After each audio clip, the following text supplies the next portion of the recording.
It's finally time for the old and the new to work together. What's up, guys? Welcome. So here we are to do a breakdown / review of chapter 249 of Jujutsu Kaisen, which is known as the decisive battle in the demon-infested Kenjaku, part 21. But honestly, I've gotten over the name thing, you know? Now, I want to see how high we're going. Okay? How long will it be, the uninfested, not uninfested, it's the decisive battle in the uninhabited demon-infested Shinjuku. How hard are we going? We going to 25? We going to 30? 40? 50? How long is it going to be, guys? Because if the merger don't leave Shinjuku, we still going to be fighting there. Half this chapter don't take place in Shinjuku, but it's still named for it. Not half, I think like a third. So like, what we doing, Gege? I'm trying to see how much nerve you got. You really standing on business, Gege? Let's see it. But speaking of standing on business, you know what time it is, ladies and gentlemen. You know what time it is. Edited me. I summon you to this plane of reality. Ready? 3, 2, 1, go.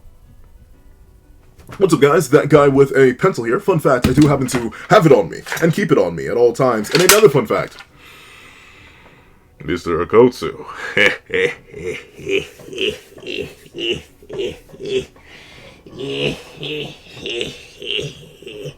Oh, he had it on him. And he kept it on him at all times. He kept it on him so much, bro still doesn't have a scabbard. Like, he does not have a sheath or nothing. Bro is walking, he was walking with it out. Like, at least, you know, when I have it on me, and I keep it on me at all times, I usually keep it in the scabbard, in the sheath. You know, you can't be walking full bare. Like, if you step too hard the wrong way, bada bing, bada boom, you gonna cut yourself up. Mr. OKKOTSU said, nah, forget all that. I'm keeping it on me, and I'm keeping it out. I respect it. I respect the hustle. And the funny thing is, we know he does have a scabbard. Because, like, we see him holding the sword like this. Meaning, in order for this plan to happen, and for it to end up this way, he literally unsheathed the sword, threw away the scabbard, and was like, it's time to wait in the bushes. But I do actually wonder. I know it doesn't matter. But I just wonder on, like, a logistics front, was Yuta there the entire time? I don't think so, right? So, like, when did he teleport in? Because, like, with Takaba's basically, like, I don't want to call it a domain expansion. Takaba's ability, it wasn't really a domain, per se. Like, not entirely, not in the sense that domains are domains, if you know what I'm saying. But, like, it basically was a domain expansion, considering, you know, the reality kept changing. So unless the Lake Gosho colony was very consistently shifting back and forth, when did Yuta know to show up? And did YUJI drop him off? And did YUJI pick him up? Like, I don't know. It's very interesting, because we know it wasn't, well, presumably, we don't see Yuta use a technique in base. So I'm assuming that's still the limitation. He only has access to copy when the ring's on, or when the ring is on, whichever finger he puts it on. So I don't think he teleported himself. So I guess it was YUJI just with that motion. And if so, he was very, very quick on both fronts, taking Yuta there and getting Yuta out of here by the time of this chapter, or by the time of 248. So good stuff, YUJI. Very, very good stuff. A character who, if you had to ask me, like, I'd say 30 chapters ago. Like, I was about to say, if you asked me 100 chapters ago. No, not even 100. If you asked me, like, before the Gojo versus Sukuna fight. Heck, if you asked me right after the Gojo versus Sukuna fight. Well, maybe. Nah. Because I think so. Like, ask me right after the Gojo versus Sukuna fight. So, like, maybe a few months back. I still would not have put this much credit on YUJI's name, but now, I gotta say, he liked that. For real, for real. However, of course, we see that we leave right off where 248 left off. Not 248, 243 left off. Where Kenjaku, admittedly, in a much less, like, angry way. Like, if you remember at the end of 248, Kenjaku, he was fuming. Bro's eyes were bulging out. He had veins popping. He looks very calm here when he says, my will shall be carried on. So, like, I actually do prefer this interpretation in comparison to the original, like, Angry Burst, even if I do think on a drawing front the Angry Burst was more interesting, just because it goes to show that Kenny, he truly is detached. Like, and we'll get into the detached nature of Kenjaku, despite how involved he is in the workings and machinations of the world, but, like, the fact that he just says this with a smile on his face, and as you'll see later on, he even goes out with a smile on his face, he really could not care. It's sad yet impressive how emotionally invested he was. Remember, he's been working this plan for 1,000 years. Bro's been here for a minute and a half. but how uninvested he is overall to the point where it's like, you know, it'll be carried on. It don't really matter to me, for real, for real. However, we do get to see OKKOTSU is walking him down. And naturally, the body. Toji. He doesn't get a mention. Honestly, considering how much Gege loves Toji, I believe, I keep hearing, but then again, I'm not sure. I never saw the interview or anything, but then again, I didn't actually hunt it down. I think the reason Gege likes Toji so much is because Toji's based on their own father. But I don't know in what way. Because, like, hopefully not like, Gege, you weren't sold, were you? You weren't sold to the manga industry? Please, Gege, tell me you weren't. And, like, your dad a heavily restriction user? Huh? Like, looks-wise? Gege, what's your parents look like? But with that being the case, the body of Geto, I'd call it Kenjaku, and I guess it is legally still Kenjaku's body, but the body of Geto begins to kodump, kodump, kodump, and I do love this look of Yuta here. He's like, oh no, I may have fumbled. Because, well, not fumbled.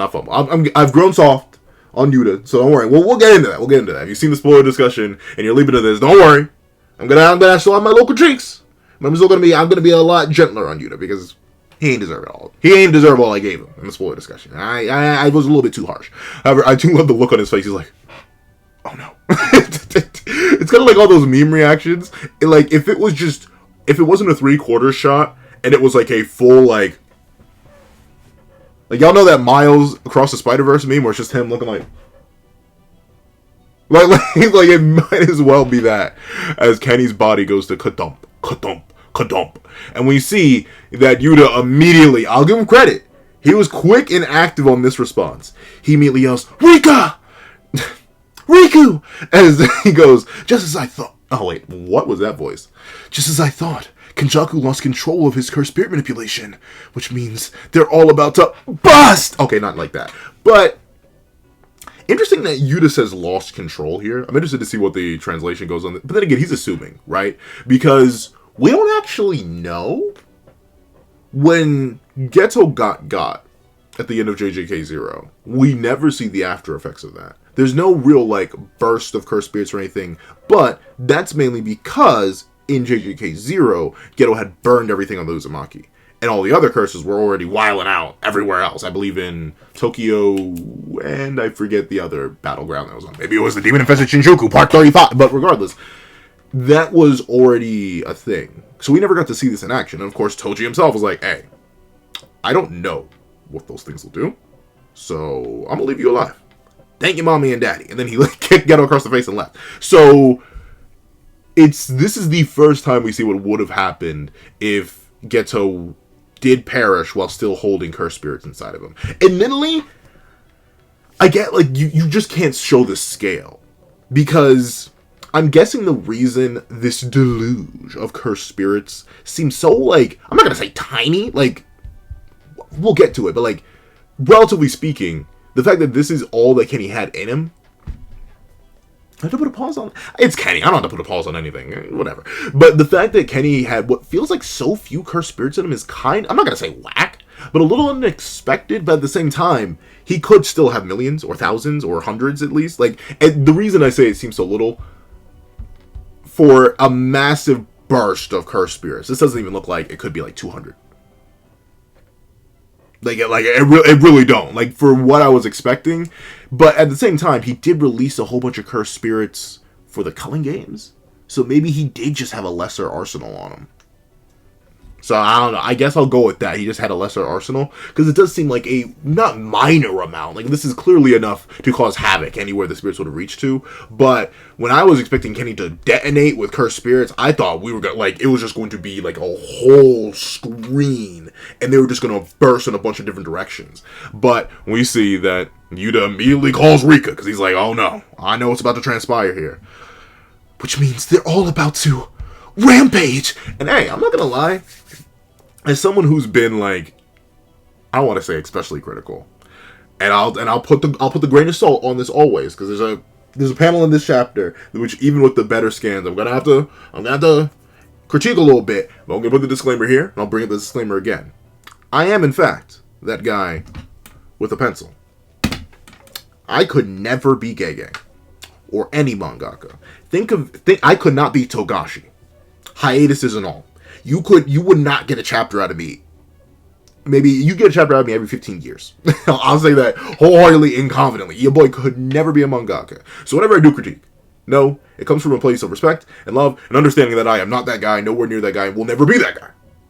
Unless I'm that guy with a pencil, which I am. But with that being the case, this is a really, really nice draw. I don't know, specifically the bird here. Honestly, these things look good too, but something about the detail in the bird. It's a really, really good image. From the light reflecting off the side of the beak, to the extra details in the lighter part of the beak, to the big, bulging eyes, to the details of, I forget what those are called on birds. I know roosters and I think hens have them predominantly, like those little like eye sacs, to all the little detail in the hair, to the musculature detail on the wings themselves. Like, this is just a really good design. Like, and the reason it stands out so much to me is because, like, this thing got hair detailing, but Yuta didn't. Come on, Gale, just a couple white streaks. But still, this is still a good drawing of Yuta. He looks a little skinty here, but he is always skinty, so that works out. He actually... Okay, never mind. I was about to say, he kind of looks barefoot, too. But this is an interesting selection. Someone brought up a fantastic... I forget. I should have Googled this before the review. See, this is what always happens. I should have gotten out the Googler and looked this up. I could have sworn Kenny had more special grade curse spirits. Someone said there were only 16. Is that a thing? I forget. I know they're rare. Don't get me wrong. I know they're rare. But, like, only 16?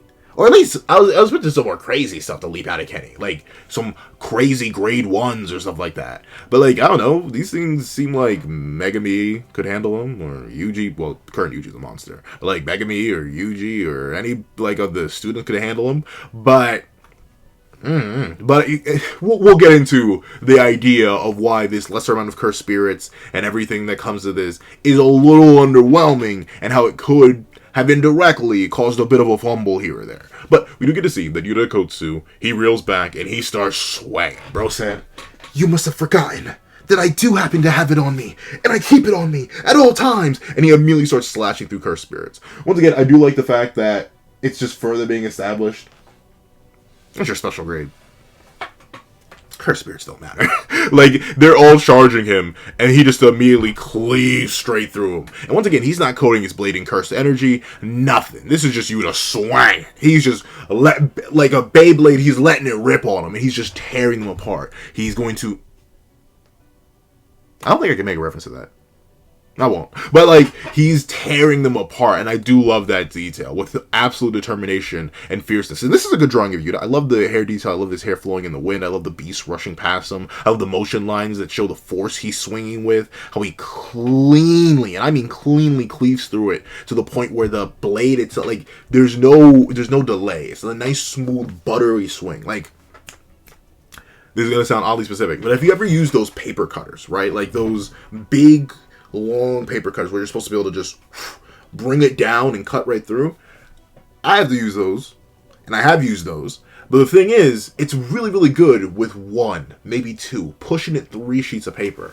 Once you get to them thick stacks, them thicky boys, like if you're rushing and you gotta get like 50 papers cut up, like you're making something and you need that sliced, like, I swear, once you get past 10, it becomes a mess. It becomes super duper hard. Even if you, like, brute force it down and just, like, hard try and cleave through or dismantle the papers or spatial slap. Like, if you were to try and do that, it gets more and more difficult. Yuta doesn't have any of that struggle. He's tearing through, like, the flesh of a gigantic creature here. He's, like, straight slicing the bird in half as it goes to consume him. And he just, like, butter, hot knife through it. I love the portrayal of Yuta and his overall power relative to these fodder. However, we do get to see that the Curse Gang is like,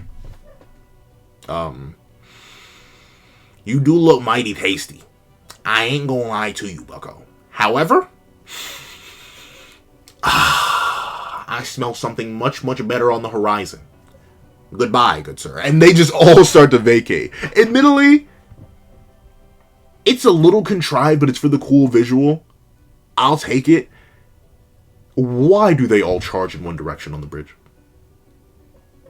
Like there are literal flying creatures here. Like some of these things, they should be fully capable. Or like, just why do they all charge in one direction? It's to make it smoother, don't get me wrong. Once again, I say this only because I think it would have been cooler if it was like a massive omnidirectional burst. Kind of like, basically, you remember how Kenny burst with cursed spirits way back in Shibuya?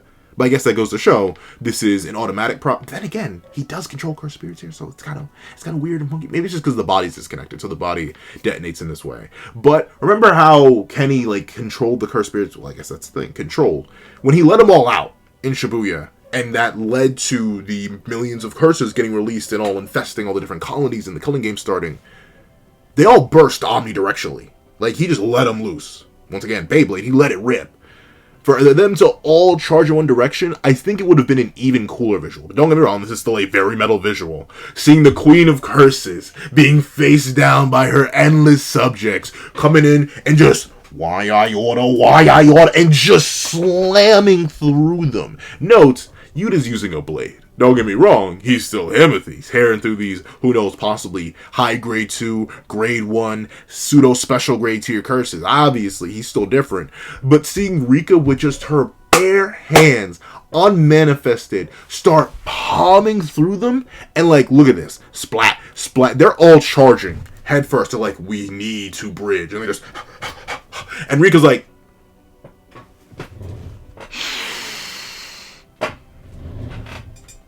what do you think you're doing? And just starts punching through that. Like, this is metal. This implies we don't see it because we cut away from here. But remember, at bare minimum, let's say Kenny had 1,000 cursed spirits. I think that's a low ball, but 1,000 cursed spirits. Because it said in that data book he had like millions. But, or like, I think it's like 10 million curses. But then again, he may have let those go for the culling games. That may be different. Let's just assume he had 1,000 curses.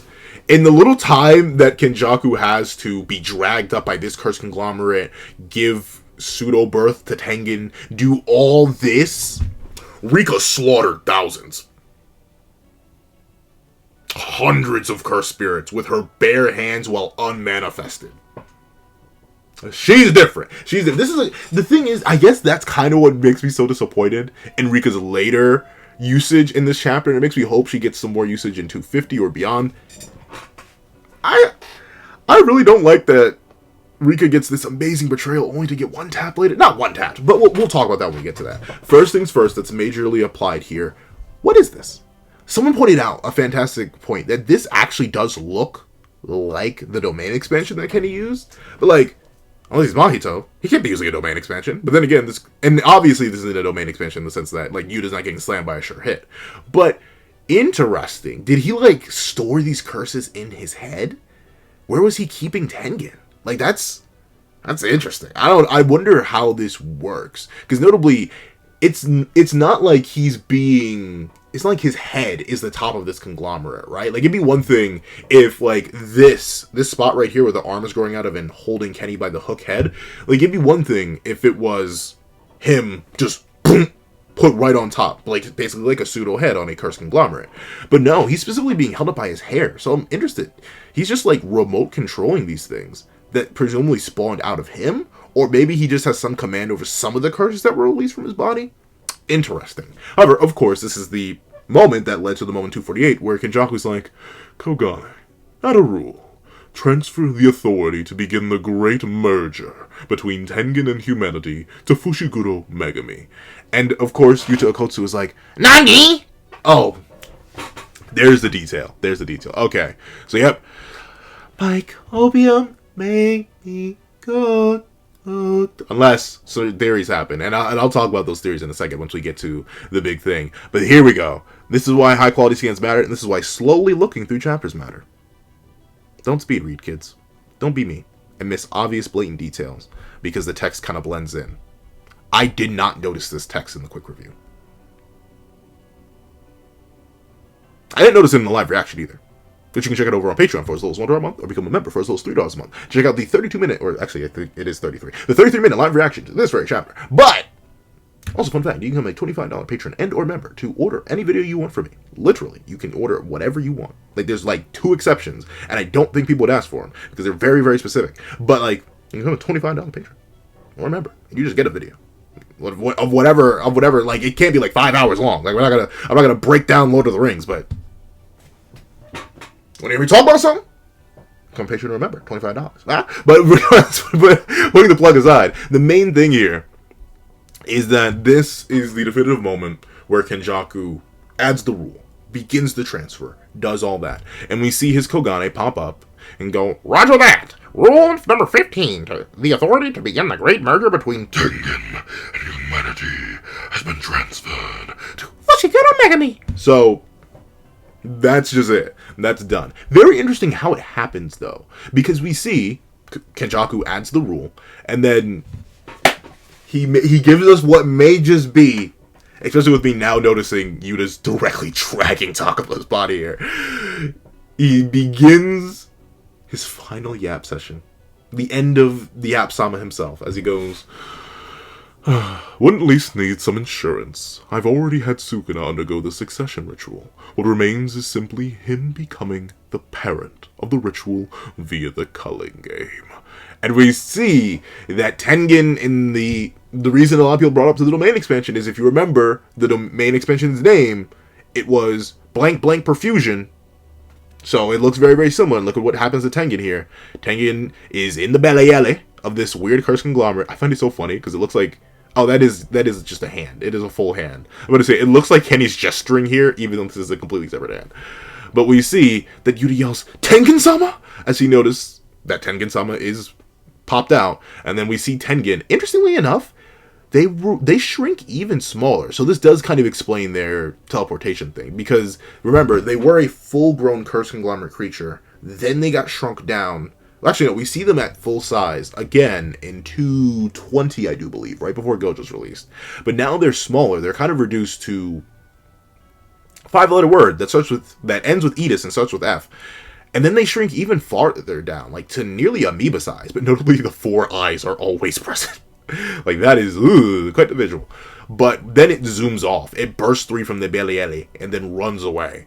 Interesting, though, because we know it teleports. So I guess maybe, like, there's no way Yuta could have stopped this. Like, the moment he probably would have gone to stab it, it would have, like, apported out of here. But interesting that it travels at first. So it breaks free from the belly and lunges away.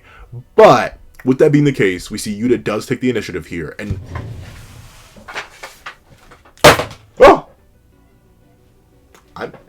I'm actually shocked it's staying like this. That was actually really cool. But, oh, that was even cooler. But, Yuta,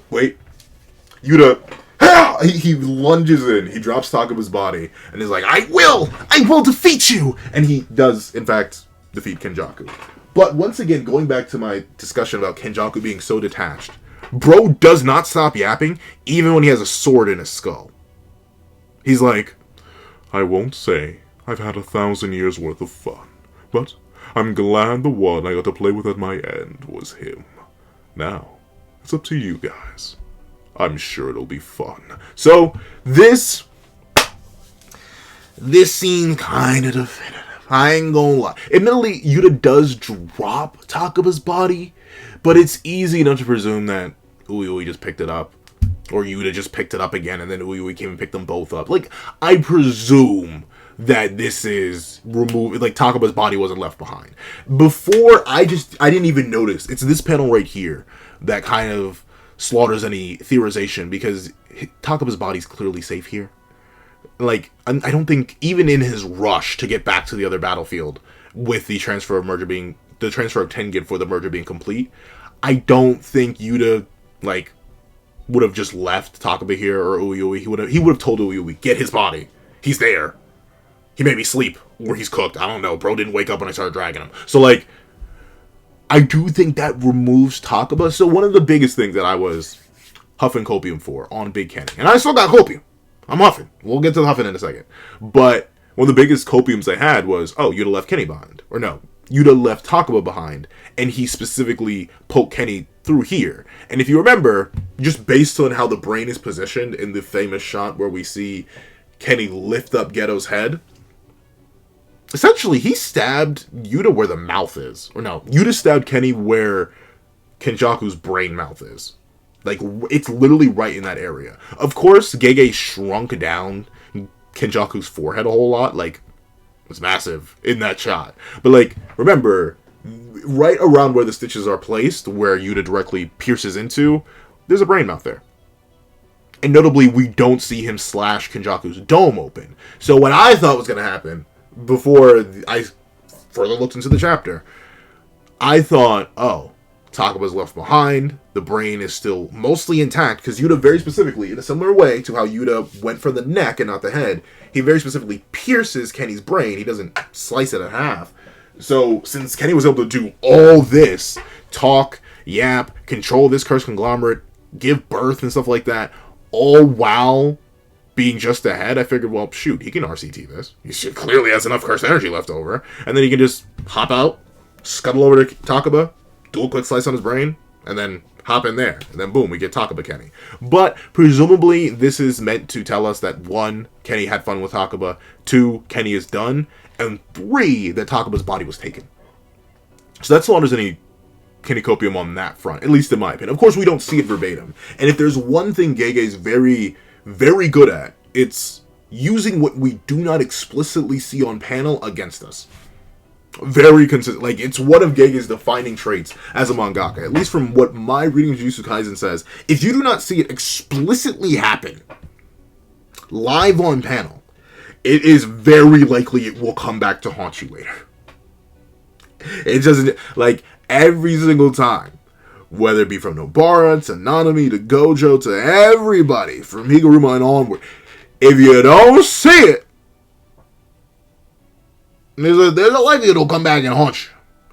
So we don't see Kenny definitively end here. In fact, the reason I'm so weirded out, but I do like how it kind of adds to Kenny's characterization, he's still smiling and yapping as Yuta buried his sword straight into his brain. He's not even perturbed, which feels so weird and feels like, huh. But at the same time, I think this just adds to the fact that while Kenny did seem focused on progression, he was very interested in evolving and pushing the world forward in all these different ways, shapes, and forms. He's very cool and invested in doing all that. In the end, he still was just there because he felt like it. Sure. He doesn't get to see his plan pop off. Sure. He's done. He seemingly enough is cooked. I say seemingly enough because it's Kenny Coper in me. But all this is but a game. All this is but a story he wrote. And sure, he may not be able to see the conclusion. But hey, he had fun. Maybe not 1,000 years worth, but with Takuba, he had fun on the way out. And I do like what that adds to Kenny's characterization. For Kenny himself, if this truly is Kenny's end, if I don't huff my copium like I did in 243 and end up getting proved right in 248 and here, with Kenny still being alive and cooking a little bit more because you did not go in for the domer and not cleanly slicing it in half, if we ignore any of my copium and we just go with the fact that Kenny's cooked here, I think it's fine.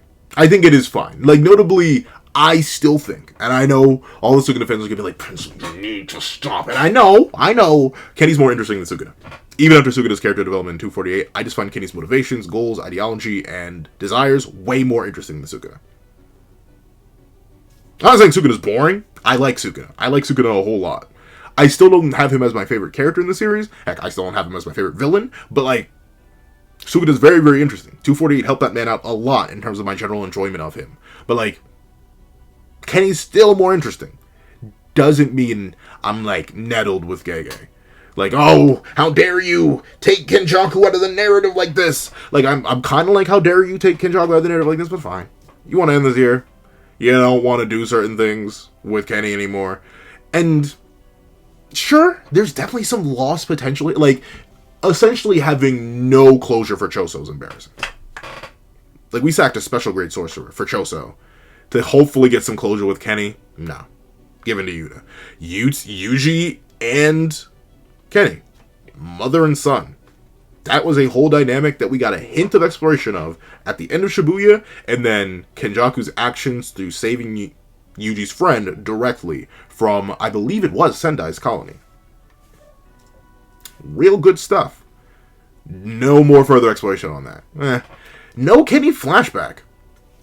I mean, I'm sure it's sad that we don't get to see it, especially since I still don't think we have a solid idea of when like, Kenny's from. Because he says 1,000 years here, but, like, Druve is way older than 1,000 years. And someone did bring up the fact that it said with Druve, that's his second incarnation. I think that literally just means his resurrection. It's his second time on Earth. Remember, Kenjaku and Sukuna are the only ones who know how to do this. Angel explicitly says this. The only people who know how to incarnate their objects or their souls into objects and maintain themselves as cursed objects, it's only Kenny and Sukuna who know how to do that. And Sukuna learned from Kenny, but no other sorcerer ever is sated to know how to do that. So I think Druve was just bargained with Kenny, and then he incarnated again in Sendai, which means Kenny's way older than 1,000 years, but he does mention 1,000 years of fun, so bitty. But speaking of that, that's the other bit of copium. Kenny does know how to imbue his soul into objects. Kenny himself mentions it's good to have insurance. Kenny himself is a trickster and a devious individual who still has a lot more that could be unwrapped with him. I wouldn't be shocked if this actually isn't the end of Kenny. If it is, I'm fine with it. But if it ain't, I'm more than happy with that. Because I still feel like there's so much more that one could do with Kenny as a character. You don't even have to have him as a combatant. Like, I've seen a lot of people saying, well, maybe if he falls like this, maybe he incarnates back into his previous body. Maybe Coyote's body is still around. I'm fine with that. Maybe there is just a backup vessel. Maybe he's going to end up like Panda.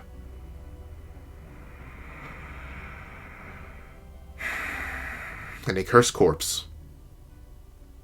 If that happens, he would have been better getting deleted in chapter 11 when he was introduced. But that is I. I would be fine with Kenny coming back, but I'm fine with Kenny getting gone. That's number one. Number two, to apologize to Yuta OKKOTSU.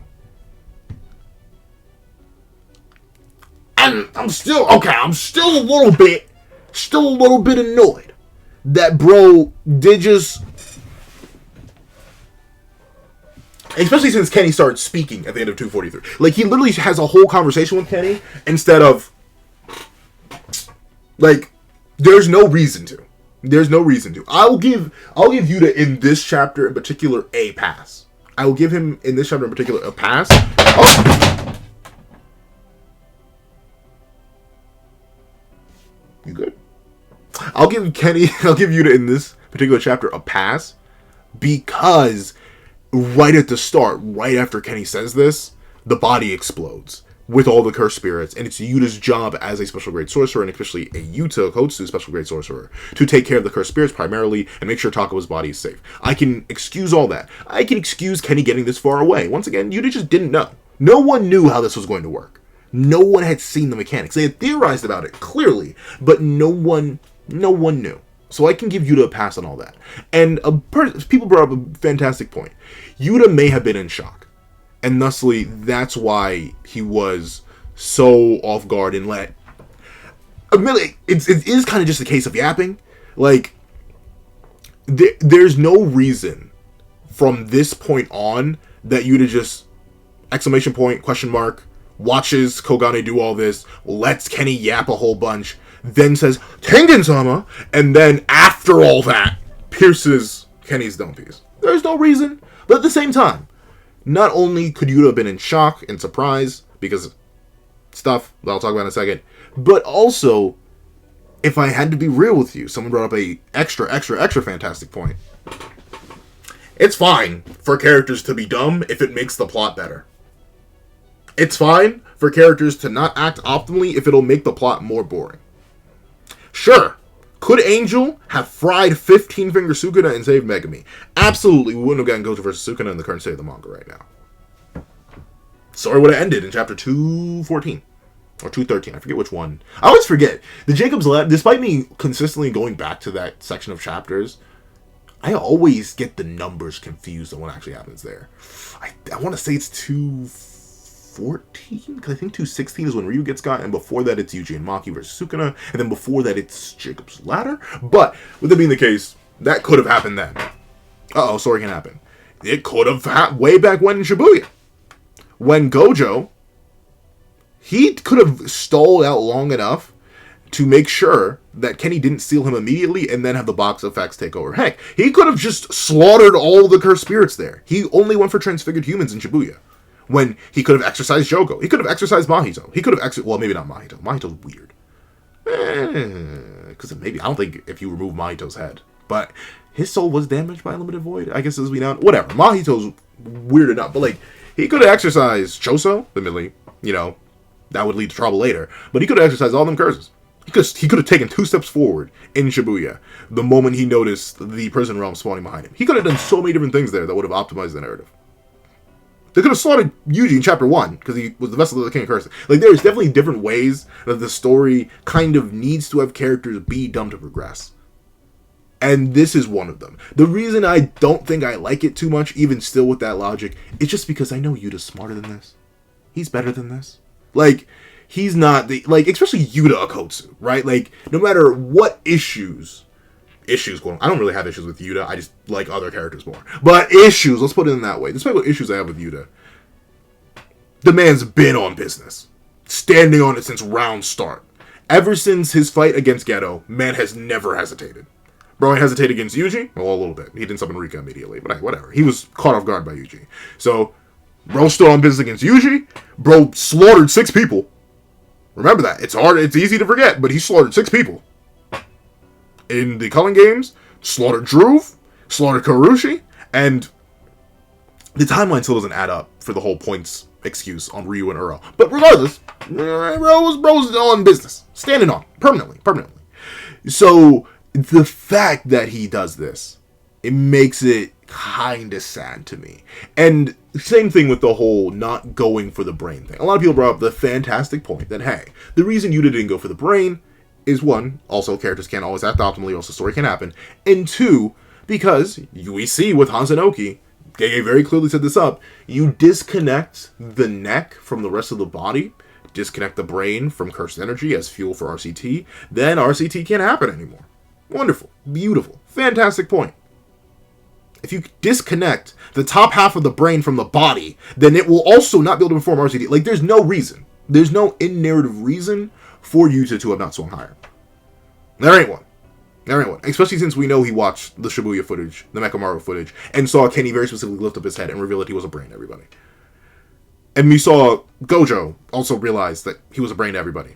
The sad thing about the month time skip is that the villains very clearly optimized and used their time perfectly. They talked, they figured out certain things. As Kenny mentions, he had Sukuna undergo the succession ritual and everything.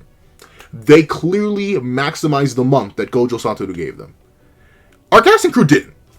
Their plans kind of suck. I'm not going to lie. For their resources and their information sharing, it all kind of sucks. There's no real reason other than plot to happen. And that's fine. I'm more happy with the plot going this way than it would be if Kenny was actually just... And then the merger ends. We burn all that time building up that plot point, and then it doesn't go anywhere. So I'm fine with it. I just feel bad because it kind of ruins Yuta's... It tanks Yuta's IQ points, and tanks our cast IQ points in order for the plot to happen. The easy way you still have this happen the exact way, still have Yuta go into shock. Still have Yuta protect Hakuba's body. Still have the curses conglomerate all that. But 1, cut the app session. Like, you can keep this. You can have Kenny transfer Tengen and everything. But you can have this happen, remove this, and keep this. You just, like, kind of decanify this entire page. Of course, this does wrap up a specific plot point here, so this text is necessary, don't get me wrong. Because the big thing that a lot of people, myself included, were wondering, hey, why? What did Kenny need Sukuna to do? That was enough for Sukuna to not fight Gojo immediately, even though he clearly wanted to. It's this, presumably. If this is Kenny's end, this is what this plot point is. It is Kenny transferring the ritual authority over to Sukuna, the succession ritual, essentially. That's what this is. This wraps up that plot point. So this is necessary, because then it will lead to the question of what was the plot point, actually. At least that's my opinion of what the plot point was. Other people thought it may be different things, and that's fine too. But this is my interpretation of what that plot point's meant to be. So this is necessary, but remove it. Or make Kenny farther away. Or have, like, cursed spirits interrupting Yuta still, or something along those lines. And 2, for Yuta not going for the head thing. Either A, establish that they don't have the Mechamaru footage, and Gojo didn't talk to anybody. Or, like, Gojo didn't even know about the whole brain thing. Because, of course, you know, we're omniscient readers. We see everything. Not really, but we see everything. So, of course, we know Kenny's the brain. But then, just have Yuta not have seen the footage. Or just have, even simpler, have Yuta know to go for the brain, but then let the anti-gravity technique have worked slightly. Let it pop off a little bit, to the point where the blades dropped. Like, you can literally have it Simple choice. You can still keep the narrative flowing in the exact same way. You didn't compromise the month time skip and our fact that our heroes, I guess, just didn't talk or compare or theorize or anything too much. And you can keep Kenny being removed at the neck and not the head and still make Yuta seem fine and not a little foolish. In my opinion, just have it so that when Kenny went to activate the anti-gravity technique, it worked just enough that the blade fell to the neck. Yuta was aiming this high, but the blade ended up here. Of course, that would make the speedlets less clean. But considering the feats that Yuta gets later on, well, feats, we'll talk about scaling to Sukuna later. But considering the feats Yuta gets later on, I don't think it was really necessary for the technique itself to be blitzed. I think you easily could have just had it so the blade was going for the domer, but due to the anti-gravity technique, it was forced down just enough that it cleaved Kenny's head off. And then, once again, remove any conversation that happens at the end of 243.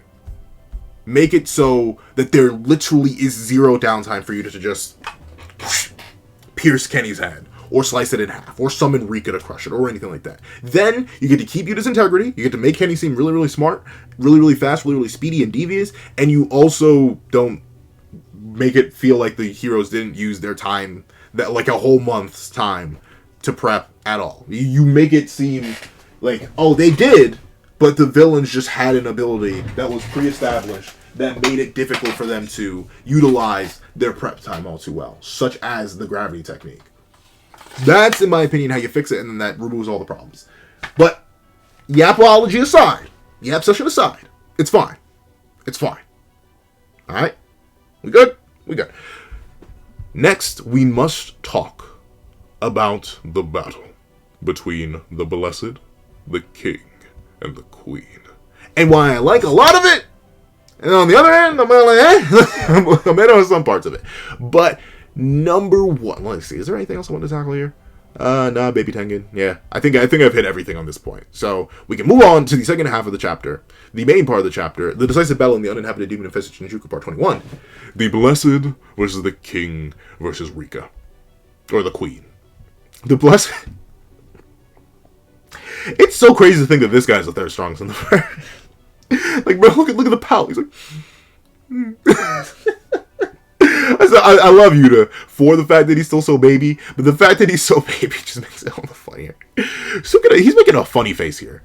I can't tell if he's like cheesing or breathing or what he's doing here, but he is locked in on Yuta, and I do respect that. And Rika is just here for the free donuts. Like clearly, Rika is not locked in.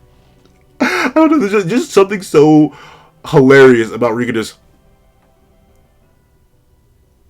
Like I can't even say she's smiling. Like, notably, we've seen Rika, like, she can smile, she can show facial expression here. But where Yuta's showing the depth of his character through, like, his sadness and his despair and the fact that he made a mistake. That's how he views it, even if he really didn't. Don't get me wrong. How Sukuna shows a little bit of that grit. He's a little bit like, okay, fine. It looks like the main course has arrived. Because in the official translation, it's very clear that the possessed brat that Sukuna mentions isn't Yuji. It is Yuta. He does transfer from Yuji to Yuta, then back to Yuji with the whole RCT discussion. So this is the main course. The main course has arrived, and he's savoring. He's licking his lips. I bet if we were to cut to his belly mouth right now, he'd be slurping around it. But Rika's just there. But of course, we see this. Thank you to the people who pointed it out in the quick review. It's there.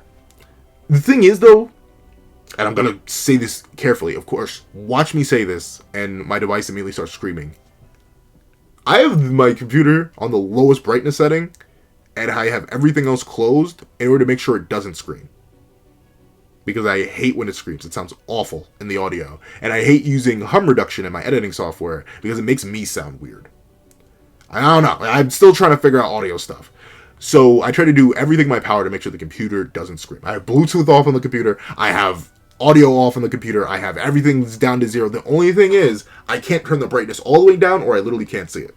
So the reason I didn't notice this very clear statement here of Yuta mentioning that it's only a matter of time before Sukuna can use his domain again, it's very specific because I can't see it. I can barely see it. Like, I need to lean in before I can properly see it because my computer screen is really, really dark right now. That's it. But, of course, that's the juicy thing. But the other major thing here is that Yuta notices the output of Sukuna's reverse curse technique has started to return. It might only be a matter of time before he can use his domain again. So, once again, this goes into the ever-vague nature of what is Sukuna's incarnation. His output's starting to return. He can still RCT just fine. He apparently may have enough curse energy for domain. What was he really out? What was, like, how much curse energy does the man have left over? Is this just a straight efficiency thing? Like, I don't know. I feel like Gege should have given us more clarification. Because what I thought was Sukuna didn't just have low output, he was low on cursed energy. Like, he was actually nigh on running on empty. But Yuta believes he can cast another domain soon enough. And he's clearly able to use RCT just fine. But I thought the reason he incarnated was because he didn't have enough cursed energy to use RCT. But I guess not. Because he clearly can, and he's healed his hand, and it's finally starting to stop steaming. So his output's fully returned. Like, what is it? Did he, essentially, to explain in video game logic. How's the easy way to explain this? So, I thought what happened was, in the Gojo versus Sukuna fight, and by proxy, the Kashimo versus Sukuna fight, or the Gojo versus Meguna and Kashimo versus Meguna, I thought Gojo ran down Sukuna's HP bar. By the time Kashimo showed up, Sukuna had this much left of his HP in his Meguna health bar form. I also thought, as a byproduct, his mana meter, his cursed energy amount, we'll call it just the mana meter, it was also super duper duper rundown. To the point where it was basically on empty. To the point where every single time he tried to cast RCT, he kept getting an insufficient MP notice. It just kept running out. Bro could not cast Cure anymore. Bro was Sora in KH2 after battling, like, the Lingering Will. And bro had once more in second chance equipped, and he just barely withstood the combo and was there at the end. And then Kashimo came to whittle off those last 2 health points, and then that forced Sukuna to not use Cure, but use his final potion. He didn't have an elixir. He didn't have anything like that. He didn't have a Mega Elixir or nothing. Bro just had a potion. His last potion. But the potion came with, like, a transformation. He entered a drive form in KH2, but with only the health refresh. I guess that's more so KH3. He activated the situation command, which let him enter a transformation. I forget if those restore magic in KH3, though. Maybe. He essentially went into rage form, where his HP got restored. But I thought his mana meter was still low. But I guess not. I guess he still has way more curse energy to spare if we're still fearing for domain expansions. And his RCT's fine. He can still do it. Bigger hands and a bigger body than he was with Meguna. So I guess he did get some of his curse energy back. Is his curse energy regenerating? Is he just re-upping his reserves naturally? I don't know. It's very... The reason I'm wondering so much about it is because it's very, very important into the contextualization of how much of a chance our characters have. If Sukuna's welling up back to full, how does our guys have a chance? Like, legit, like, how? If he's already welling up back to the full and he can open domain any second now, we should be cooked, right? But, and the big issue is, it will invalidate Gojo. That's one of the biggest things. I tried to make the argument that, hey, you know, and to be fair, burning through that first Meguna health bar and presumably slaughtering all the 10 shadows and maybe forcing Sukuna to lose the 10 shadows by incarnating, that immediately makes Gojo and Kashimo useful in some way, shape, or form. And obviously, Gojo was useful. I forget who commented it, but someone had commented, "What do you mean? Of course, Gojo was useful. He gave Sukuna a new cross-verse ability in Spatial Slash," which is true. But that was one of my biggest things. That was one of my biggest defenses. Like, oh, well, he ran down Sukuna's cursed energy meter and forced him to incarnate. But now it looks like he forced him to incarnate, lowered his output temporarily, then it achieved absolutely nothing. And now his output's coming back, and he's going to have domain back, and he's going to have cursed energy back. So Gojo, he may end up being useless, but at the same time, he did lead to the setup stage where the domain is gone. If only temporarily, the domain is gone, which allows Yuta to do what he does in this chapter. However, of course, enough yapping about the restoration of RCT and output and all that. Let's talk about what Yuta goes in through here. His little internal character monologue. He says, "On top of that, Hikadoma-san was slaughtered, all because I wasn't here. Should I have stayed here and offered my full support to the Executioner's Sword plan after all? Maybe Maki-san should have dealt with the surprise attack on Kenjaku. No. Assuming the scope of the horde of cursed spirits released by his technique matches that of Shibuya's, the only way to have dealt with it and keep casualties as low as possible was with Rika-chan's powers. So, if this isn't Gege handing us the answer to the question that a lot of the community, especially the Maki fans, have been asking, why wasn't Yuta here? Why didn't we send Maki? What was the point when they could have done the exact same thing? This is Gege essentially answering it for us. In fact, remember how I mentioned earlier how the cursed spirit deluge happened way back in Shibuya? How they ran omnidirectionally? It's mentioned. Yuta himself mentions, hey, this is a thing that we did think about and we are taking into account here. So, they do remember that. And I can give it somewhat of a pass here. Mainly because, once again, they didn't know. Unlike knowing Kenny was a brain, unlike knowing about Sukuna's open buried domain, unlike a lot of stuff, they just didn't know how Geto would work, how his body would work with all the curse spirits he absorbed when he perished. They didn't know, and it may not have been worth the risk. However, I also think it's kind of blasphemous to assume that Maki couldn't deal with that. Especially since, presumably, the main reason Maki hasn't shown up here, in this battle, is because they're trying to save Megami. And they don't know Soul Split Katana if Mai will just slaughter them both. Like, say, hypothetically, Soul Split Katana removes Sukuna's head, Megami's cooked too, right? Like, there's no guarantee or confirmation of that. That's the main reason, if I had to assume, why Maki hasn't shown up in this battle. And also, a lot of people are assuming she's just going to go help a card with her Urume. But, like, I really don't like... I don't like Maki getting reduced to that. But at the same time, hey, she's not even our female lead. She is a side character. Yuta, former main character, former protagonist, secondary deuteragonist, essentially. Well, I guess Gojo was technically the secondary deuteragonist, if not the deuteragonist of Jujutsu Kaisen. But then again, that should be Megami. But essentially, in terms of overall importance, yeah. Yuta is the one who's supposed to fight Sukuna and take care of Kenny because of his narrative weight and all that. But on a logistics front, like y'all remember when Maki, upon freshly awakening, by the way, nowhere near the fully realized demonic fighter that Tochi Zenin was, the god of war, as the manga says in some translations. Remember when she cleared out an entire room of like grade 2 curses and lower? Before she was fully realized? Do y'all think she really would have struggled with slaughtering that many with her speed and the Soul Split Katana, so they could easily, immediately exercise a whole bunch of them? And now you think it's more, like, in terms of important things, Kenny's important, right? But I think Mei even mentions this way back when, in the Gojo vs. Sukuna fight. Sukuna's more important to take care of. He is. Verbatim. Kenny's dangerous. Merchant-chan, horrifying. But in terms of who's a more immediate and more potent threat, you should have sent Yuta to Sukuna and sent Maki after Kenny.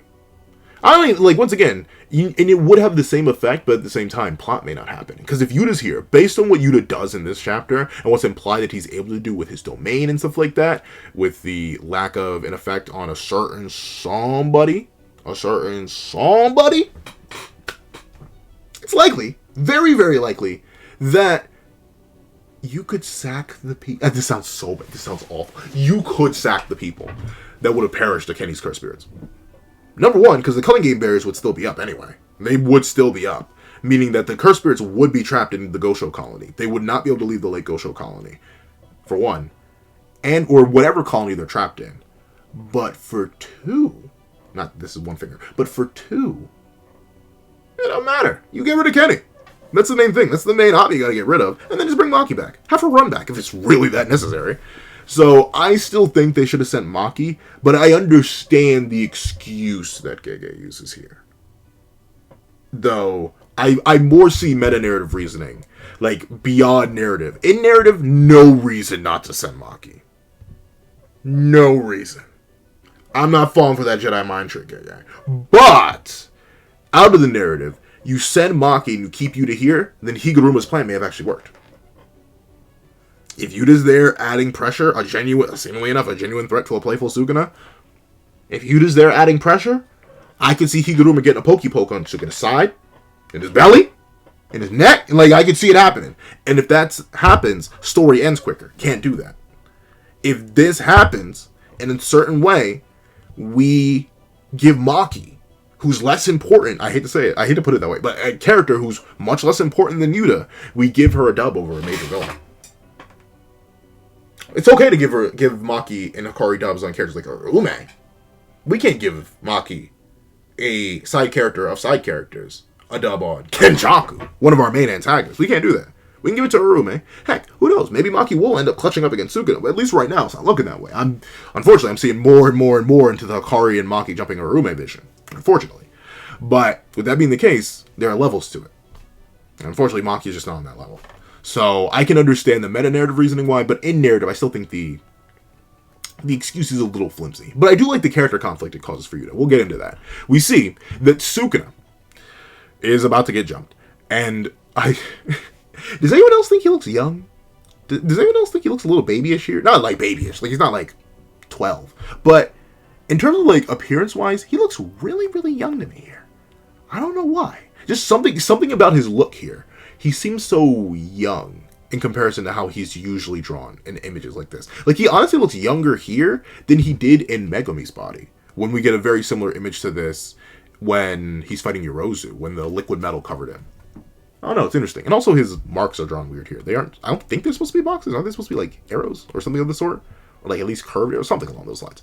But we see that the Rika-chan is essentially used as a smokescreen to try and pierce Sukuna. And it looks like it was going to work, but Sukuna does react to it and grab the blade. Though that is an interesting use of Rika, why not try to restrain him? Like, don't get me wrong. I understand that a straightforward stab wouldn't have really worked at all. But, like, I know Rika only has 2 hands, but why not use her as, like, an opening to grab instead of piercing through her? Or why not both? Why not have Rika, like, come down on Sukuna, not in that way, come down on Sukuna, grab his wrists, and then, through the mass that is the rest of her, because we know she can spawn as hands independently and head independently, or at least to the point where we see it earlier in the chapter, where Rika, she's not fully connected. She's popping out of numerous shadow portals. She could have her, like, head up higher, her hands out, and then pierce through the dark veil immediately while Sukuna is still restrained. And then you try and pierce for him. Because then he wouldn't be able to dodge. Well, he'd be able to dodge, probably, because it's Sukuna. But he'd be able to grab. And he'd most likely break free of Rika's grip anyway. But I'm just saying, it's an interesting way to use Rika. But I feel like not the most optimal way to use Rika. If you know what I'm talking about. But look at me. You know, a guy who doesn't have a curse technique and know a Rika. Saying I know how to use Rika better. Like, come on now. What am I talking about? But we do get to see. Then Sukuna dodges. And he does something interesting. It's so, like, it's crazy to think about it this way. But note what Sukuna does here. He does not simply grab the blade, grip it, shatter it. He doesn't do that. This blade that doesn't seem, I mean, it's probably infused with cursed energy, but at least is it infused with the overflowing amount of cursed energy that Yuta can put into his blade. Sukuna dodges, grabs the blade, but he's very specifically using slashes. As Yuta realizes, by using precise slashes like a chainsaw, he can grab the blade without touching it. You know what that means, right? It means that Sukuna is genuinely worried about taking damage from a blade strike by base Yuta. For reference, it means that a sword strike from base Yuta is more effective than any of Gojo's basic strikes. Which feels weird. It's not the only thing that will feel weird, though. We'll get into this. But interesting. He feels the need to, flat out waste. Like, if he could do it without casually, like, dismantle or cleave gripping the blade, I think he would. But instead of doing that, instead of doing anything of that sort, he does defend himself. He burns curse energy on making these many dismantles. But of course, this is probably like 0.0000001% of his curse energy, but he's still wasting it. But we see that Sukuna does pull the blade out. Though, of course, I've seen mixed interpretations on this. I kind of see it as Sukuna just tugging the blade away. Because he grabs the blade without touching him, but he does grab the blade. But I've seen people say that Yuta lets go here So if he does, I will admit this is a metal setup. I'll go with the idea of Yuta letting go because I think it's cooler than Sukuna just, oh, you know, and just ripping the blade. Like, I do think it is much, much cooler for Yuta just be like, sight, like, kind of like in tug of war, where you just, like, when your opponent's tugging their hardest, they're, like, putting their full body weight in it, you just let go of the rope. You stop being that balancing force for them and they just fall. Like, that would be a really cool idea, so I'll go with that one because I think it's cooler. And we see Rika, she just gets smacked, like, don't get me wrong, Gege made the statement. He made the statement forever ago. And of course, you know, external material statements by Gege are not questionable. I'd say you use them most of the time. But then, like, they will happen in roundabout ways, if that. But, man, seeing unmanifested Rika just get by Sukuna is great. I don't know, just so dismissed. Like, honestly, I genuinely can't even I'm looking for, so this is the other arm. The other arm is all the way out here. So it looks like with just one arm, he just knocked Rika away. And I think I can't fully tell here what this arm is supposed to be doing. I think it's meant to be clashing with Rika's fist here. I want to say it's clashing with Rika's fist. And then this arm out here is the one using Dismantle on Yuta's face. Because we do see he takes Dismantle strikes here. There's a lot happening in this panel. And it's the reason why I kind of don't like it. I don't like the way his arms look here. He looks this, like, if you were to just cut the sword right here and have the rest of this panel, I think this panel looks fine. But something about the way he's shaped here is a little bit, I ain't hearing nobody out on this one. It's a little bit weird. But to see Rika so blatantly disrespected like this, it's kind of embarrassing. And question, am I tweaking or did she shrink massively? Like, what happened? Like, remember, at the end of 248, Rika, when she came in, her hand was Sukuna sized. Like, just her palm. Right on Sukuna. Why is she so tiny now? Like, to the point where her whole hand is, like, maybe the size of Sukuna's torso? Like, it legit doesn't look like she could do what she did at the end of last chapter. I don't know why. Was it just, like, a temporary size increase rage boost thing that immediately faded away, I guess? I don't know. I mean, don't get me wrong. I still appreciate the very cool visual at the end of 248. But it kind of makes Rika's performance in 249 look a little bit less respectable. But I think that's why, if I had to guess, once again, looking at it from outside the narrative, I think that's why Rika gets this really cool scene here, where she solo stomps thousands of curses. I think it's so, it doesn't look as bad when Sukuna dismisses her with one arm. Like, remember, this is sad, Sukuna blocked Yuji's strike with all three hands. Bro took YUJI ITADORI, someone he actively disrespects, and took three hands to block and then throw him away. Two hands to punch him away. And maybe Rika gets that same treatment here if you think the second hand is punching Rika's fist. But at least from what it looks like, Sukuna treated Rika, the Queen of Curses, in a manifested variation of her, like the afterthought. Just, which is very embarrassing for portrayal. Especially since I was low-key expecting this chapter to be King on Queen. Not King on Queen, but King v Queen. Like, we do still get that. We get that through Yuta. But, man, like, for a battle that was so hyped up to be the Queen of Curses versus the King of Curses, it really makes me hope that manifested Rika cooks against Sukuna a little bit more. Hopefully. Like, I hope, like, we open up 250 or 251 if we cut away to Hari versus RYOMEN. I hope we open up 251 and, like, Rika pries open Sukuna's grasp while fully manifested, leaving Yuji to cleanly run in just ming. Like, she doesn't have to take out all of his arms, like, have all four of them eagle spread. He can still be hollow wicker basketing, right? Like, I'm fine with that, but I hope she's, like, there and just brute forces it open so Yuta and Yuji can just get their free licks in. Let her do something. Don't let her go out this sorry against the king. I get that she'd lose. She would. So, would you win, Rika? No, I'd lose. But I can't do Rika. I can barely do. No, I'm not even gonna try. I'm gonna take a sip anyway because you gotta stay hydrated, folks. But I was about to do my darndest try and whip out a Rika impression. Do I want to try it anyway? Rika-chan, would you lose? Nah. No, actually, yeah, I'd lose. I'm not giving her. I'm not gonna speak with Rika anymore. I can't. I don't know what happened. I did it at the end of 248, but I don't remember the voice I gave her. But with that being the case, mink smacks her away. And then I've been seeing a lot of different interpretations on this. A lot of people are confident this isn't blood. Or what I've seen, and I may, but the only thing is though, I'm not sure. People are confident, and like here's the thing, maybe this isn't, but like that looks like blood splatter. It looks like the exact same thing that happened when Kashimo pieced Maguna in 237. Like juice came out his mouth. And like don't get me wrong, I'm fine if it isn't, because once again, it makes it so weird. Because unless I'm mistaken, feel free to correct me if I'm wrong. I should have further reviewed the quick reviews comment section before I recorded this one. But correct me if I'm wrong, but I'm pretty sure that Gojo, unless he was amping himself with blue, he never drew blood from Sukuna with punches. He never did.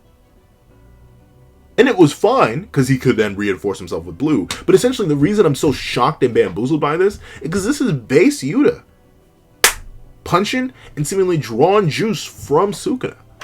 But this is a regular blunt punch, which is something that Gojo couldn't do to what should be a weaker variation of Sukuna, at least in terms of curse energy reinforcement and body durability. So, if this is juice, that life juice, that good blood, as I think it is, then this is a crazy feat for Yuta. He's the first person, I mentioned it before and I'll mention it again, he's the first person to draw blood from true body hand form Sukuna. Kashimo couldn't do that.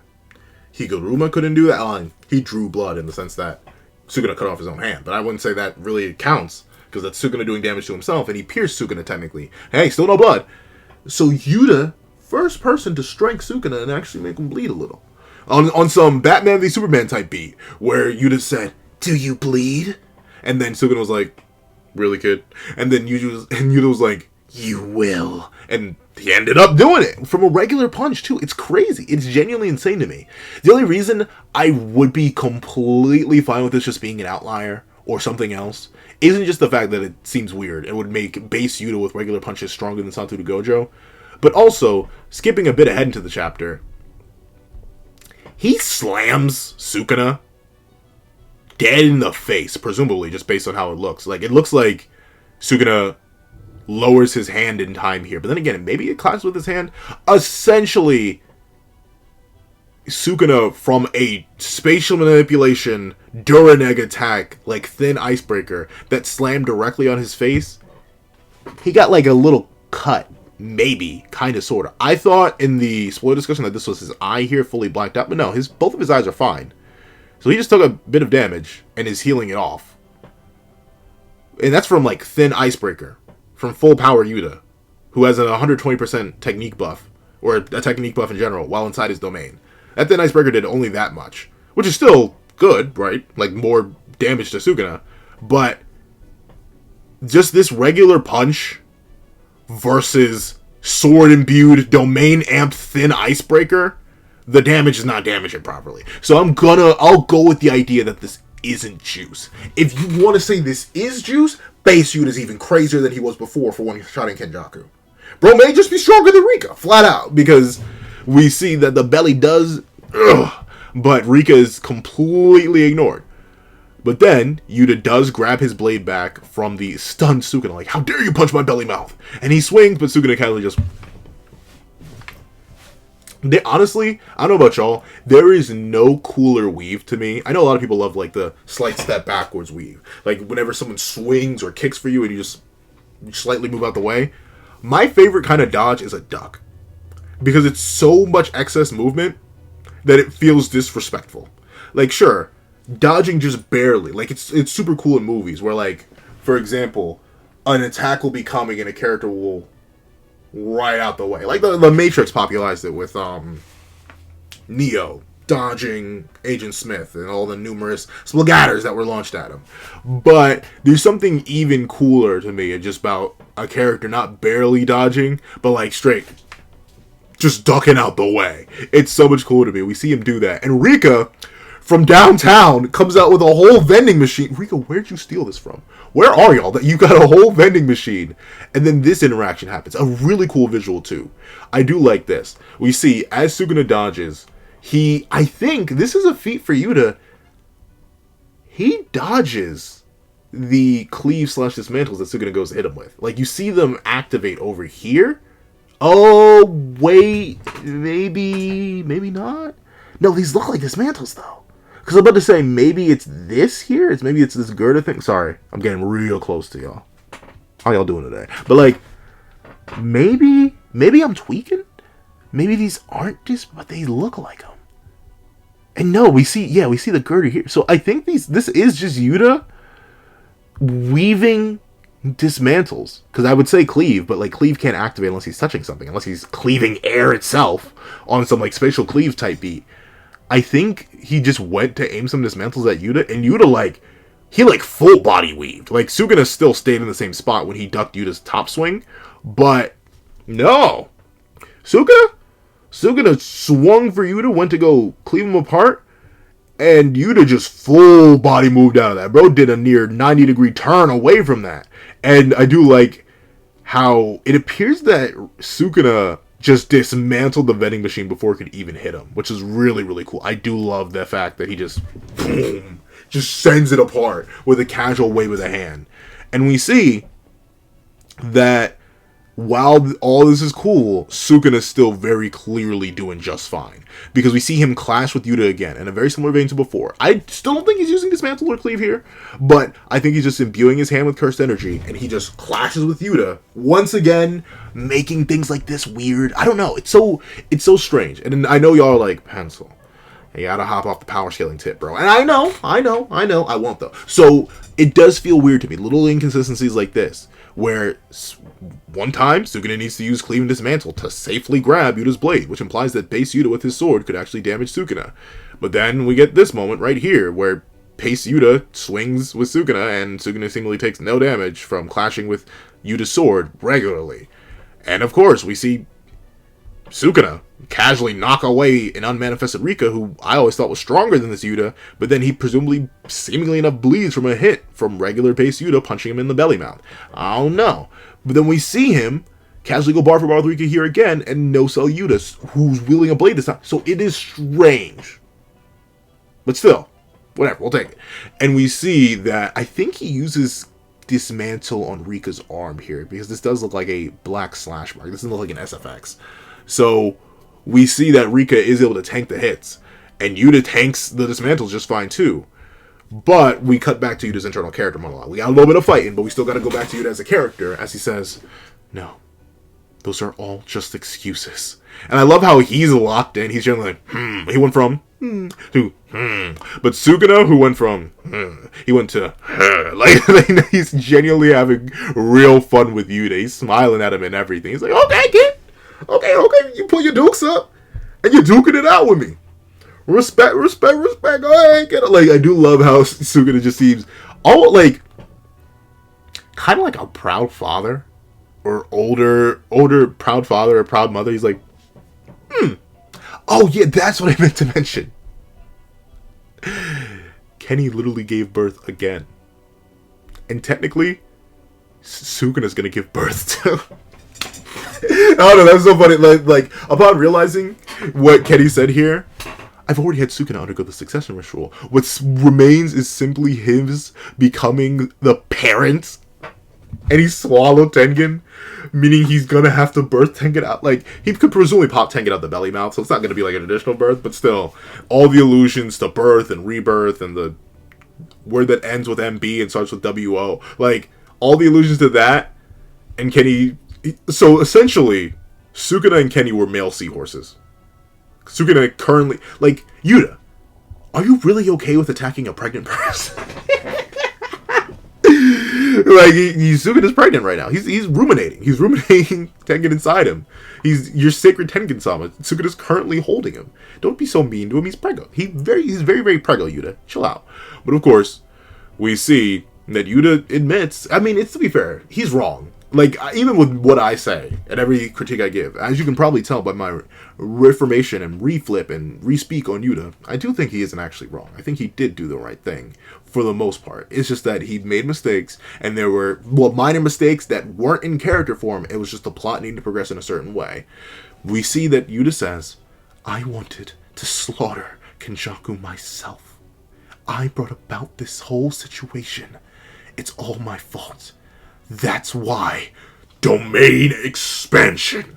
We see he slides the ring on the middle finger. And someone pointed this out. I forget if it was on TikTok, my other platform, where I post now 8 times a day. I'll see. I may make it 9, but 8 times a day over there. If you want, go follow TikTok. Link is in the description down below. But I forget if it was on there or in the comment section here. Someone mentioned that the ring, like the fingers that in Japan have like references to specific blessings, and hypothetically him sliding on the ring to the middle finger and not the ring finger, even though we know he knows what the ring finger is, he slides it on appropriately previously. It's apparently the middle finger is meant to ward off evil spirits and possession, and a lot of people are assuming the reason that Yuta's domain expansion, all-encompassing unequivocal love, a lot of the reason why people assume that the sure hit is Angel's technique is, some people say this is supposed to just be Jacob's ladder in the sky. I don't see it. But with that being the case, I'm half blind, so it explains why I don't see it. But also, people assume that maybe the finger he places the ring on has designation for what the domain expansion sure hit is going to be. In order to change the domain expansion sure hit, he can't just change it himself by altering the domain rules. He needs to switch the ring off of different fingers, which would be a really, really cool limitation to put on him. And I do like that. And I do like that we finally get to see Yuta Okkotsu's domain expansion. All-encompassing, unequivocal love. I mean, like, don't get me wrong, the name is fine, and it fits Yuta's character perfectly, right? Like, if there's a character in JJK who's all about love and being the antithesis to all the negativity and hatred and malice that exists within the Jujutsu world, it is Yuta. So him having a domain named and all about love, nice enough. I do wish there was a bit more love symbolism, though, instead of just the name, because initially I thought these ties meant something to do with love, like like you entwine yourself with somebody else, the bonds and connections of love. I thought it was something like that. It ain't though. Like, at least not from my understanding. Apparently these are like things that are held at funerals. And like, I don't think the katana itself is a symbol of love. And all these destroyed structures they're standing on, like, I can like reach, and I'm going to reach in a video I'm going to make about Yuta's domain, at least so far. But like, nothing about the domain seems anything love related. Like, unlimited void makes sense. It's you're put in a void that stuffs you with unlimited information about the universe. Coffin of the Iron Mountain makes sense. You are literally put in the coffin of the Iron Mountain. Horizon of the Captivating Skanda makes sense. What is a Skanda? You know what? I know this is so embarrassing. Despite it being my favorite domain name, I actually don't really know what a Skanda is. So let me see. Skanda, like E Honda. What is Skanda? Definition, gosh darn it, not the movie. Oh. What the heck? Oh, the Captivating Skanda. The Hindu god of war. What? Hold on. Horizon. Does it really not have another meaning? No wonder I didn't know what it was. Horizon of the Captivating. Am I spelling it right? Maybe it's not Skanda the way I'm spelling it? Ah, okay, so it's Skand. Oh, maybe it's not Skanda, it's Skandha? Skandha? Hold on. Skand. Wording with pencil. Here's your word of the day. Skanda. Because your boy did not know it. Skandha. Definition.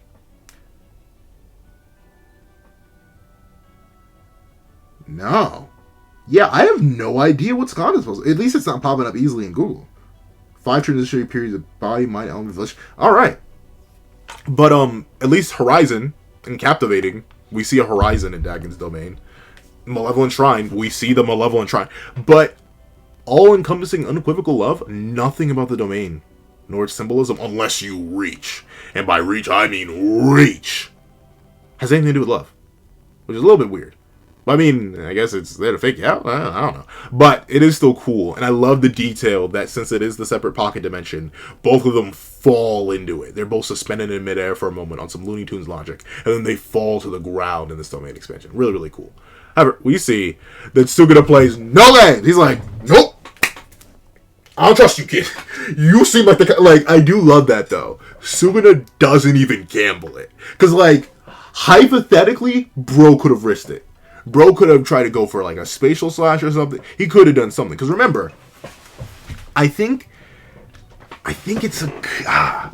See, the thing is, Gojo does say it neutralizes all techniques. But we see counter evidence to that. You can use techniques inside a domain. Sukuna could have gambled it. He could have chanted the 3-line poem and tried to spatial slash his way out of this domain if he really wanted to. But bro respects you enough that he doesn't even risk it. Bro immediately, he goes for the double hollow worker basket, presumably.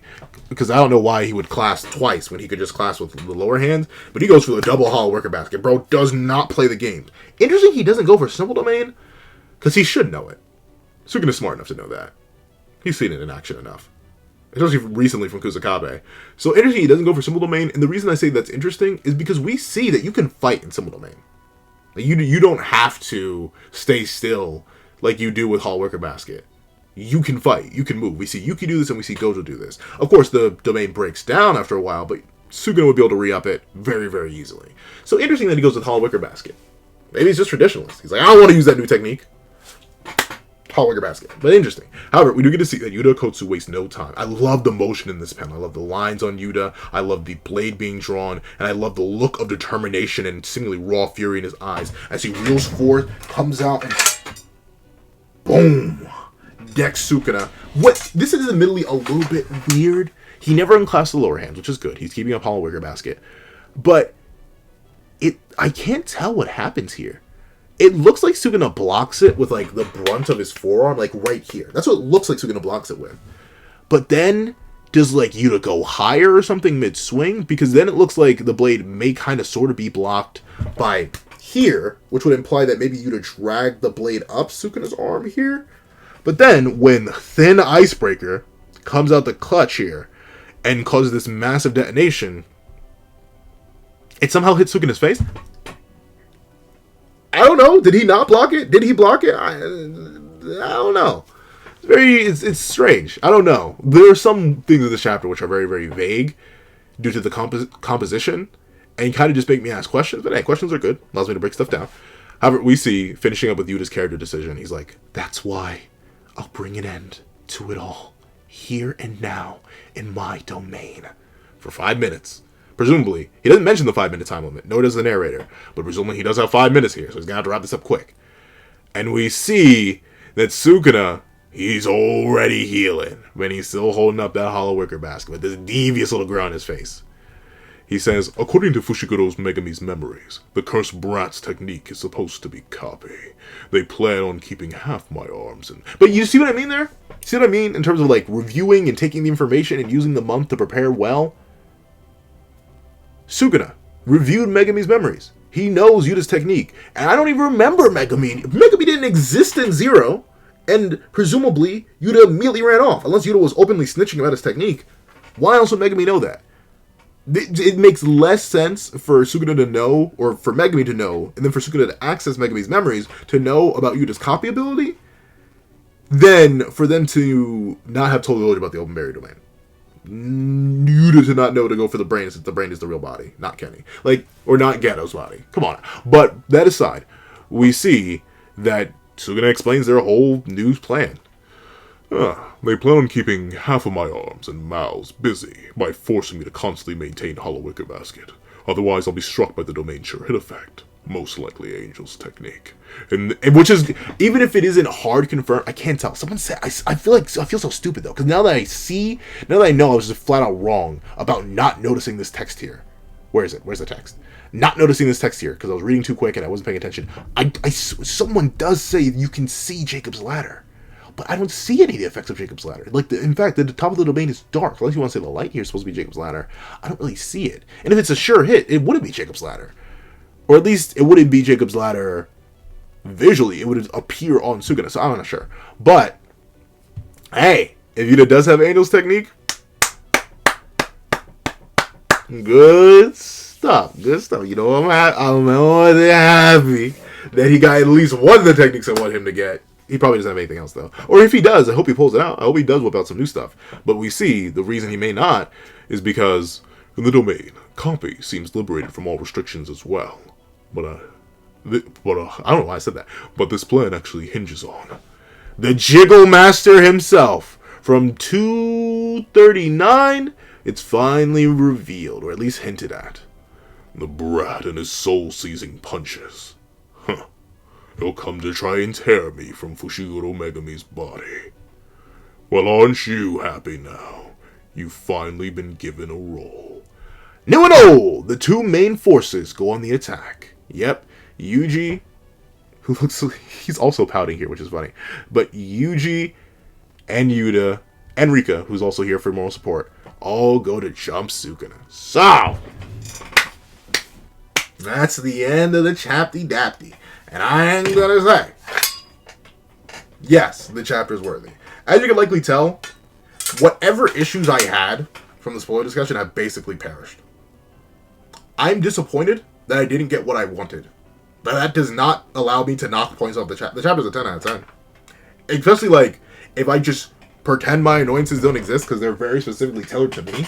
Bruh! We get everything in this chapter. Like, we literally get Yuta versus Kenny fully wrapping off. We get the end of Kenjaku. We get Yuta having cool moments against the Cursed Spirits, and Rika having cool moments against the Cursed Spirits. We get this awesome Cursed Conglomerate design, the confirmation of how Tengu was transferred. We get the start of Yuta versus Sukuna. We get Yuta cooking up against Sukuna. Rika being used in interesting ways. Rika getting knocked around. Yuta and Sukuna going bar for bar and jumping him beautifully in this beautiful automatic 2v1, 1v1 scenario. We get Yuta Okotsu's domain expansion. Something we were teased with. What? We're on 249 now. 180 is the clash between Ryu and Yuta. I think we were teased with Yuta's domain expansion in 178. Which, correct me if I'm wrong in my math, 22 plus 49 is 71 chapters ago. I think my math is correct. But that's the thing. We were teased with this multiple, like what? Darn near 10 volumes. Well, not 10. I forget how many volumes are in a chapter. Or no, how many chapters are in a volume? I want to say 6, but I may be confusing that. Maybe confusing that with another manga I read. But, however, it's been numerous volumes. The Ryu volume. I think we're on, like, volume 23, and I think the Ryu volume is, like, volume 17. So, like, we've been here for a minute and a half. Since we got teased with this bad boy, we got his domain expansion. We got Sukuna using Hollow Wicker Basket. Actually getting to see Hollow Wicker Basket work in its intended form. We got to see the callback to Thin Icebreaker, essentially giving us Uro without actually giving us Uro. We get to see Yuta's domain, which is a nice callback to Unlimited Blade Works and the Reality Marbles from Fate. And we get Sukuna realizing and putting respect on both Yuta's name and Yuji's name. This chapter's gas. It's gas. I complain because there are certain things I would have liked to see and certain things I'm sad with. But that aside, this chapter's just straight gas, and Yuji's finally going to get to cook. Everything in this chapter is perfect. I'm afraid we aren't going to see this, though. I'm pretty confident we don't have a break next week, but I'm still confident we're going to cut away to, like, Hikari versus RYOMEN. I don't know. I can kind of see the vision on that one. So, I don't know. I'm a little bit worried about that, but other than that, this chapter is beautiful, wonderful, and I'm super duper excited. If you made it all the way to the end of this chunker of a video, I'm so sorry. I go on for so long because I try to be in-depth as possible. And as you can likely tell by my review style, my brain works best in formatting and explaining when I do format and explain. I notice things when I talk and explain through it. And that's why these things are so long. So, if you somehow made it all the way to the end of this chunker-dunker of a video, please leave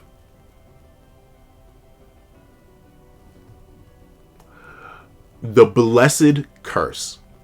Leave the blessed curse, or just blessed curse, in the comment section down below. I would like to thank you so much for watching. Please remember to leave a like, share, comment, and subscribe. And make sure you hit that little notification bell so you don't miss out on any videos that come to the channel. Also, I do happen to have a Patreon down below where you can support me for as low as $1 a month. Get things like exclusive videos, early content, and more. You also now become a member to the channel for as low as $3 a month to get the same perks and more. So those perks include not just the 33-minute live reaction to this very chapter, but also ad-free variations of all my videos, and depending on the tier, even the ability to request the video and order it on your own. But now, I would like to thank you guys so much for watching once again, and I hope you guys have a wonderful day. This is, in fact, that guy with the pencil, writing off.